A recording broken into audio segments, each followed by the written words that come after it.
Thank you.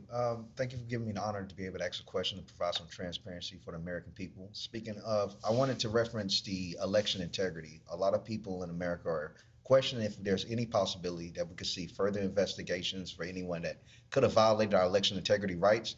And more importantly, so is there any possibility for names such as Barack Hussein Obama, Hillary Rodham Clinton to ever just possibly get investigated for any of these, questions from the American people, for any of the wrongdoings they might have done? Well, it's refreshing to actually hear a question on election integrity because the legacy media would never ask such a question. They're so out of touch with where the American people are on this issue. And Americans, you're absolutely right, want to have trust in our electoral system. Without free and fair elections, you cannot have a free and fair country. And President Trump has absolutely been a leader on this effort, talking about the irregularities we've seen in our elections, holding Democrats accountable for allowing illegal immigrants to participate in our elections. And he actually signed a recent executive order to protect the integrity of our elections. It will strengthen voter citizenship verification laws. It also directs the Attorney General to enter information sharing agreements with state election officials to identify cases of election fraud. So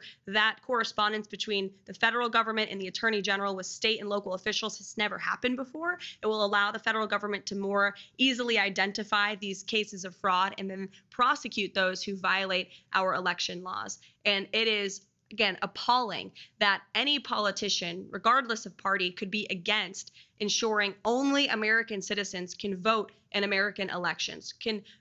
How could anyone ever be against ensuring Americans need to have proof of identification to participate in our elections? You see the Democrats falling over themselves, trying to say this is somehow voter suppression. Absolutely not. We are trying to ensure that every American citizen, their vote actually counts and is not being outweighed by fraudulent votes and fraudulent ballots that we know have been cast in previous elections. So the president's taking this very seriously. He signed an extremely strong executive order directing action from the AG and the Department of Homeland Security as well to clean up our elections. And we expect Congress to do more on this front as well.